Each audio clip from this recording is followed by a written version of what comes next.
오늘도 주님의 말씀과 함께 데일리 큐티 나눔 데큐나. 참 좋으신 하나님 아버지, 오늘도 동일하게 말씀하여 주시고 주의 뜻대로 살아갈 수 있도록 우리에게 능력에 능력을 더하여 주시옵소서. 감사합니다. 예수 그리스도의 이름으로 간절히 기도드렸습니다. 아멘. 어떤 사람이 두 아내를 두었는데 하나는 사랑을 받고 하나는 미움을 받다가 그 사랑을 받는 자와 미움을 받는 자가 둘 다 아들을 낳았다 하자. 그 미움을 받는 자의 아들이 장자이면 자기의 소유를 그의 아들들에게 기업으로 나누는 날에 그 사랑을 받는 자의 아들을 장자로 삼아 참 장자 곧 미움을 받는 자의 아들보다 앞세우지 말고 반드시 그 미움을 받는 자의 아들을 장자로 인정하여 자기의 소유에서 그에게는 두 몫을 줄 것이니 그는 자기의 기력의 시작이라. 장자의 권리가 그에게 있음이니라. 사람에게 완악하고 패역한 아들이 있어 그의 아버지의 말이나 그 어머니의 말을 순종하지 아니하고 부모가 징계하여도 순종하지 아니하거든. 그의 부모가 그를 끌고 성문에 이르러 그 성읍 장로들에게 나아가서 그 성읍 장로들에게 말하기를 우리의 이 자식은 완악하고 패역하여 우리 말을 듣지 아니하고 방탕하며 술에 잠긴 자라 하면 그 성읍의 모든 사람들이 그를 돌로 쳐 죽일지니 이같이 내가 너희 중에서 악을 제하라. 그리하면 온 이스라엘이 듣고 두려워하리라. 사람이 만일 죽을 죄를 범함으로 내가 그를 죽여 나무 위에 달거든 그 시체를 나무 위에 밤새도록 두지 말고 그날에 장사하여 내 하나님 여호와께서 내게 기업으로 주시는 땅을 더럽히지 말라. 나무에 달린 자는 하나님께 저주를 받았음이니라. 아멘. 오늘의 본문도 세 가지의 내용을 담고 있는데요. 첫 번째는 15에서 17절의 장자의 권리에 관한 내용입니다. 어떤 사람이 두 아내를 두었는데 한 여인을 더 사랑했죠. 그 두 아내가 모두 아들을 낳았는데 만약 미움을 받는 아내가 낳은 아들이 장자라면 그의 장자의 권리를 무시하지 말 것을 명령합니다. 장자의 권리가 아버지의 편애로 인하여 뒤바뀌지 않도록 하기 위함입니다. 이 율법은 라헬이 야곱에게 더 사랑을 받았지만 언니인 레아가 먼저 임신했던 창세기 29장의 야곱과 두 아내의 이야기를 떠올리게 합니다. 이스라엘에서 장자는 육신의 아버지뿐만 아니라 하나님으로부터 가장 큰 축복을 받을 수 있는 엄청난 권리를 가진 존재였습니다.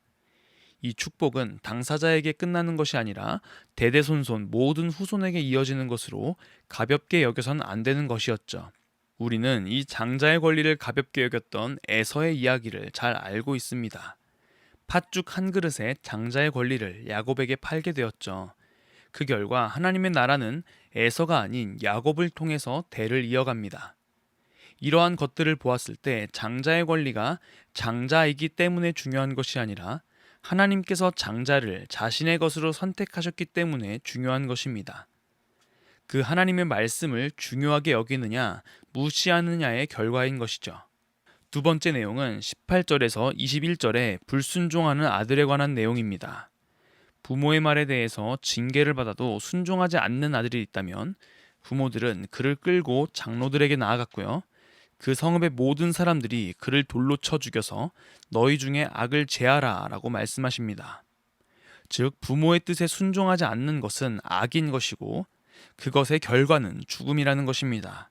부모에게 불순종하는 죄의 심각성은 그것이 기본적인 언약 명령의 위반이며 가정이 이스라엘에서 언약을 유지하는 본질적인 수단이라는 사실에 있습니다. 이러한 언약을 유지하기 위하여 공동체의 안녕을 위협하는 일을 비록 그의 아들이라고 할지라도 제거해야 했던 것입니다. 그만큼 죄악의 문제는 꼭 해결해야 합니다. 마지막 세 번째는 22절에서 23절에 기록된 내용인데요.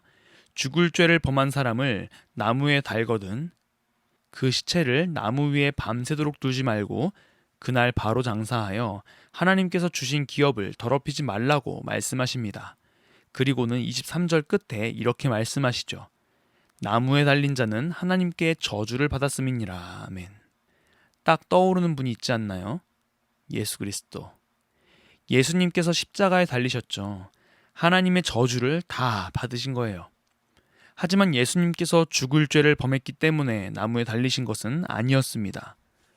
오히려 죽을 죄를 지어 나무에 달려야 할 우리들을 대신하여 하나님의 저주를 온몸으로 받으신 것입니다. 오늘의 큐티 생각해 보아요. 첫째, 하나님의 말씀을 최우선으로 여기는 것이 중요했습니다. 하나님만이 우리의 기업이 되시며 우리의 모든 것을 채워주시는 분이시기 때문입니다. 여러분이 최우선의 가치로 여기는 것은 무엇인가요? 둘째, 불순종의 죄악은 하나님의 언약에 반하는 일입니다. 그리고 언약에 반하는 일의 결과는 죽음이었죠. 이런 죽음의 죄를 짓고 살아가는 우리를 위하여 하나님의 저주를 온몸으로 대신 받아주신 분이 예수 그리스도십니다. 그를 통하여 우리는 죄사함을 받았습니다. 오늘 하루 하나님의 말씀을 최우선으로 여겨 불순종의 죄악을 저지르지 않고 다른 세상의 어떤 것을 바라보지 아니하고 오직 주의 뜻대로 살아가는 우리 모두가 되기를 소망합니다. 기도하겠습니다. 참 좋으신 하나님 아버지, 죄로 인하여 죽을 수밖에 없고 하나님의 저주를 받아 나무에 달릴 수밖에 없었던 우리를 품어주셔서 예수 그리스도를 통하여 대속하여 주심에 감사합니다. 이제는 그 사랑에 힘입어 당신의 뜻대로 살아가기를 결단하고 세상 가운데서 믿음의 열매를 맺어 나갈 수 있는 우리 모두가 될 수 있도록 인도하여 주시옵소서. 감사합니다. 예수 그리스도의 이름으로 간절히 기도드렸습니다. 아멘.